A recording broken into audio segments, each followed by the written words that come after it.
ಯಡಿಯೂರಪ್ಪ ಸದ್ಯ ಬ್ಯುಸಿಯಾಗಿದ್ದಾರೆ. ಲೋಕಸಭೆ ಚುನಾವಣೆಯ ಜವಾಬ್ದಾರಿ ಅಲ್ಲದೆ ರಾಜ್ಯ ಬಿಜೆಪಿ ಜವಾಬ್ದಾರಿ ಕೂಡ ಅವ್ರ ಮೇಲಿದೆ. ಇಂಥ ಸಂದರ್ಭದಲ್ಲಿ ಯಡಿಯೂರಪ್ಪ ವಿರುದ್ಧ ಪೋಕ್ಸೋ ಪ್ರಕರಣ ದಾಖಲಾಗಿದೆ.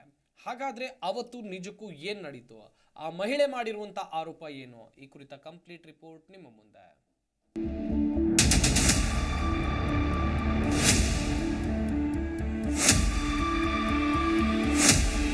ಮಾಜಿ ಸಿಎಂ ಬಿಎಸ್ವೈ ವಿರುದ್ಧ ಪೋಕ್ಸೋ ಪ್ರಕರಣ.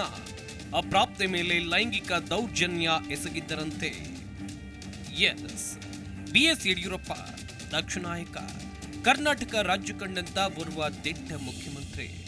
ಇದೀಗ ಇವ್ರ ಮೇಲೆಯೇ ಪೋಕ್ಸೋ ಕೇಸ್ ಬಿದ್ದಿದೆ ಅಂದ್ರೆ ನೀವು ನಂಬ್ತೀರಾ? ಹೌದು, ಇದು ಕೇಳೋಕೆ ಕಷ್ಟ ಅನ್ಸಿದ್ರು ಸತ್ಯ. ಮಾಜಿ ಸಿಎಂ ಬಿಎಸ್ ಯಡಿಯೂರಪ್ಪ ವಿರುದ್ಧ ಲೈಂಗಿಕ ದೌರ್ಜನ್ಯ ಆರೋಪ ಕೇಳಿಬಂದಿದೆ.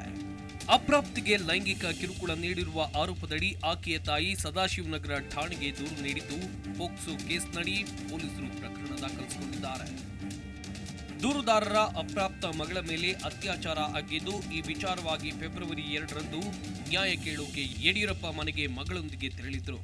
ಈ ವೇಳೆ ಸುಮಾರು 9 ನಿಮಿಷಗಳ ಕಾಲ ದೂರುದಾರರೊಂದಿಗೆ ಮಾತನಾಡಿದ ಬಿಎಸ್ ಯಡಿಯೂರಪ್ಪನವರು ನಂತರ ಅಪ್ರಾಪ್ತ ಮಗಳ ಕೈ ಹಿಡಿದು ರೂಮಿಗೆ ತೆರಳಿ ಡೋರ್ ಲಾಕ್ ಮಾಡಿ 5 ನಿಮಿಷಗಳ ನಂತರ ಹೊರಗಡೆ ಬಂದಿದ್ರು ಎನ್ನಲಾಗಿದೆ. ಈ ನಂತರದಲ್ಲಿ ತನ್ನ ಖಾಸಗಿ ಅಂಗಗಳನ್ನ ಸ್ಪರ್ಶಿಸಿ ಲೈಂಗಿಕ ದೌರ್ಜನ್ಯ ನೀಡಿದ್ದಾರೆ. ತಪ್ಪಿಸಿಕೊಳ್ಳೋಕೆ ಬಿಟ್ಟಿಲ್ಲ ಅಂತ ನೊಂದ ಬಾಲಕಿ ತಾಯಿಗೆ ಹೇಳಿದ್ದಾಳೆ.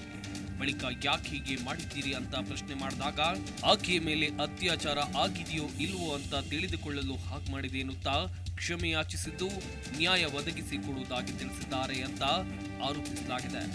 ಈ ವಿಚಾರವನ್ನ ಹೊರಗಡೆ ಎಲ್ಲಿಯೂ ಸಹ ತಿಳಿಸದಂತೆ ತಡೆಯೋಕೆ ಯತ್ನಿಸಿದ್ದಾರೆ ಅಂತ ದೂರಿನಲ್ಲಿ ಉಲ್ಲೇಖಿಸಿದ್ದಾರೆ. ನೊಂದ ಬಾಲಕಿಯ ತಾಯಿಯ ದೂರಿನ ಅನ್ವಯ ಸದಾಶಿವನಗರ ಠಾಣೆಯಲ್ಲಿ ಬಿಎಸ್ ಯಡಿಯೂರಪ್ಪ ವಿರುದ್ಧ ಪೋಕ್ಸೋ ಪ್ರಕರಣ ದಾಖಲಾಗಿದೆ. ಆದರೆ ಈ ಪ್ರಕರಣವನ್ನ ಇದೀಗ ಪೊಲೀಸ್ ಮಹಾನಿರ್ದೇಶಕರಾಗಿರುವಂತಹ ಅಲೋಕ್ ಮೋಹನ್ ಅವರು ಸಿಐಡಿಗೆ ವರ್ಗಾವಣೆ ಮಾಡಿ ಆದೇಶ ಹೊರಡಿಸಿದ್ದಾರೆ. ಸದ್ಯ ಪೊಲೀಸರು ಪ್ರಕರಣದ ಸತ್ಯಾಸತ್ಯತೆಯನ್ನ ಪರಿಶೀಲನೆ ನಡೆಸಿ ಮುಂದಿನ ಕ್ರಮ ಕೈಗೊಳ್ಳುವುದಾಗಿ ತಿಳಿಸಿದ್ದಾರೆ. ಇನ್ನು ಈ ಮಹಿಳೆ ಅಧಿಕಾರಿಗಳು ಹಾಗೂ ರಾಜಕೀಯ ನಾಯಕರ ಬಳಿ ಸಹಾಯ ಕೇಳಿಕೊಂಡು ಹೋದಾಗ ಅವರಿಂದ ಸಹಾಯ ಆಗದಿದ್ರೆ ಈ ರೀತಿ ಅವ್ರ ಮೇಲೆ ದೂರು ದಾಖಲಿಸಿದ್ದಾರೆ ಅಂತ ಹೇಳಲಾಗ್ತಾ ಇದೆ. ಅದೇನೇ ಆಗಿದ್ರೂ ಒಬ್ಬ ಪ್ರಭಾವಿ ಮತ್ತು ಜನಪ್ರಿಯ ನಾಯಕನ ಮೇಲೆ ಒಂದ್ ವೇಳೆ ಉದ್ದೇಶಪೂರ್ವಕವಾಗಿ ಸುಳ್ಳು ದೂರು ದಾಖಲಿಸಿದ್ರೆ ಆಕೆಯ ಮೇಲೆ ಕಾನೂನಿನ ಕ್ರಮ ಆಗಲೇಬೇಕು. ಒಟ್ನಲ್ಲಿ ರಾಜ್ಯವೇ ಹಾಡಿ ಹೊಗಳಿದ ನಾಯಕರ ಮೇಲೆ ಈ ರೀತಿಯ ಆರೋಪ ಎದುರಿಸ್ತಾ ಇರೋದು ಮಾತ್ರ ಜನರಿಗೆ ನಂಬೋದಕ್ಕೆ ಕಷ್ಟವಾಗಿದೆ. Vishwanath Harihar, Zee Kannada news, Bengaluru.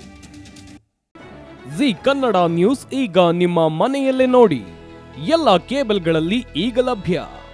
Sun Direct 292, Jio TV 1334, U Digital 162, City Cable 51, GTPL 17, Abhishek cables 821, Rockline telecommunication 51, Shri Basaveshwara number 60, Vinayaka digital number 53, In Digital number 896ರಲ್ಲಿ. ನಿಮ್ಮಿಸ್ತದ ಜಿ ಕನ್ನಡ ನ್ಯೂಸ್ ನೋಡಿ ಆನಂದಿಸಿ.